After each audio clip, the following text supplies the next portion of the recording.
Hi there. How you doing? 11:35 a.m.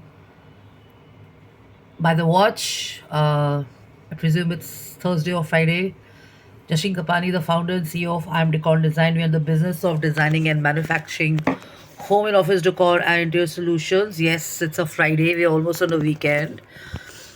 So this is a new video which I'm recording now, right now, live, spontaneous. It's not going to be edited and stuff. So, founder CEO of a setup in Delhi NCR by the name of IM Decor and Design. We are in the business of designing and manufacturing home and office decor and interior solutions. And firstly, I'm hoping everybody is doing good. There's a strange virus in the air which is getting people down, and I'm told by doctors and experts that this virus is going to keep you feeling unwell for at least 3 to 4 weeks. So I recommend, if you have a cough and cold, if you got feverish feelings, or if you got a body ache or something like that, or you feel your heart is sinking or something, see a doctor because it could be this virus. Keep your BP in check because there's been a death in my building of a 45-year-old friend of mine, and this was the BP and stuff. Okay, and for those who are doing well in health and stuff, and they are kind of at work and doing their stuff and already got their calendars and schedules, good to know that. But there's a whole shadow of people who's kind of sometimes questioning and stuff that what is their purpose, what is their ikigai. So why am I talking about this? I'm talking about this because if you have your purpose, if you have your goal, if you have your aim, if you have your, I don't know whether you should call it a luxury or not, but if you got it in place and stuff, then nothing can distract you and you will not be a scattered brain and stuff. So if it's like placing a target before you and you aim at it, when you're shooting something, or you got a like a championship going on, what do? You focus and you aim at the goal, right? So when people tell me that we are not motivated, we've got less energy, we are not inspired, and blah blah blah blah whatever, it's not people around you, it's you. It's you. You don't need motivation. Yes, you may need inspiration and stuff, but actually it is your story. It is all about you.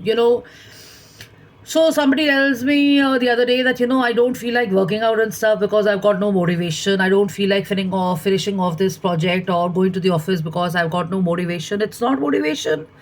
Probably it's your environment and stuff, or probably it's just you. It's the way you feeling and stuff and all that. So let me give you a few tips on how it's going to help you and how it's going to kind of take you out of this space. I've also been in this space, and I worked very hard on this because I was put on medication and stuff. So this is my journey. This is a true story of mine. So I was put on painkillers and stuff, and all I wanted to do was sleep. And I was like, yeah, I'm the kind of person who wants to do a zillion of things and stuff. Even if I'm not working, I want to go out and I want to rock the city. I want to explore places. I want to meet people. I want to be with my friends. I want to be with my family. I want to do my meditation. I want to kind of go for my chanting. Want to go for shopping. I want to be in the gym and everything. तो कुछ हो रहा था. Something was changing, and I realized it was not me. It was the medication. And of lately, also with the weather and everything, I'm feeling the same way. A forced rest kind of a thingy. So I've been trying to spend some time trying to figure out, and people have called me and asked me and said, "Yeah, we are at work and stuff, but we don't feel like doing stuff, and you've been so lucky, you got nothing to do." And I tell them that you think I'm in a good spot, but the point is that grass always seems on the greener side, and it's got nothing to do with feeling unwell or having medicine and stuff like that. It's actually about you. It's actually about how you're feeling. It's actually about the way you talk to yourself, the way you handle yourself and stuff, and the way you take charge of yourself. Okay, so people say, what if I'm not good at anything? Some people tell us, you're not good at anything. How do we find our ikigai? How do we find our purpose and stuff? So how do you come out of it? Okay, so the point is, you can get coaching, you can get career development lessons, you can get leadership lessons, you get mentoring lessons, and done with all that. But the point is, life is a long journey, and at some point you have to take charge of yourself and stuff. Okay, so number one, do kind things for other people. Most important, if you're kind to other people, you start feeling better about everything and all that, because all your stress, all your concerns, or people so casually use all your anxieties, all your negative emotions about the world. It's not such a great place. It's not such an amazing place. People are so cold sometimes. People are so rude sometimes. People are nasty with me and flafaram khana. There's a whole list of it, okay?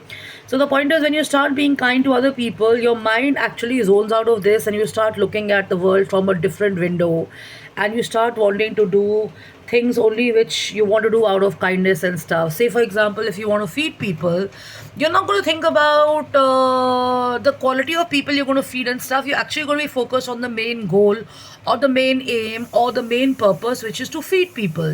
So I do, I mean, I've been feeding people for a few years now. I do drumming for a few people now. If I end up thinking or I start thinking about how bad the world is, or how thankless the people are, and how not so great many of them are and all that, I would never be able to do it. Okay, so the first is to do kind things for other people. That changes your perspective.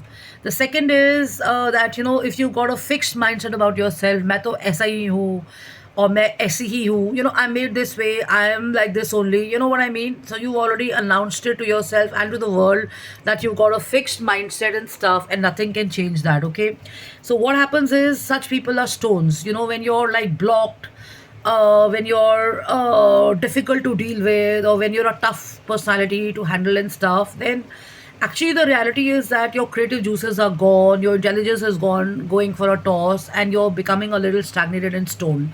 So very important is to flow, or to kind of stay flexible, or to keep working on your intellectual side and your creative sides, because only when you nurture it, or only when you kind of work on it, on enhancing it, improving it, are you going to feel better about yourself, and you're going to feel as if you got something new happening to your brain, to your heart, to your body and stuff.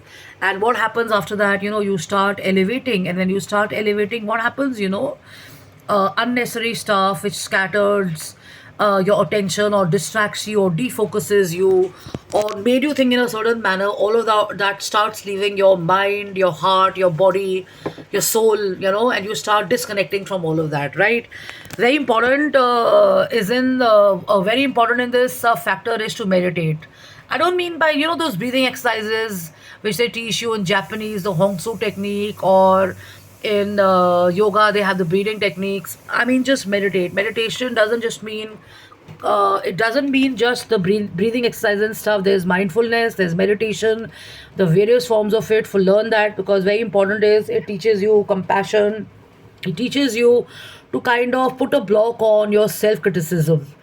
So sometimes the language you use for yourself, or the words you use for self, you get yourself down. Firstly, the world does that enough. Yeah, so I was just having a chat with a family friend's daughter, and she was telling me how the schools are and colleges are, and I was going on appreciating the way she's talking and a lot of things about her. And a family member said, isko upar mat chadao, please don't appreciate her or give her so much of so many compliments, that she's not going to come down. She's going to be on a, I mean, she's going to put herself on a pedestal and stuff. But the point was, I was coming from this fact that there are people who criticize you. There are family members, there are elders, there are friends, there are people who don't like you. Then there's competition, or people just want to score on you and stuff. All that. So that's the real world also. So the very important point is to meditate and to do mindfulness, because that puts a halt on your criticism, and it dampers that voice in you. Everybody has these voices of recall and not being treated well and stuff. So when you're meditating or when you're mindful, then it's actually helping you kind of block that. Or even if it comes to you, it doesn't affect you in a real prolonged fashion, and you know what's good for you and what's not good for you and stuff. Another important aspect is, let me take you on to video too, that should help you. Yeah.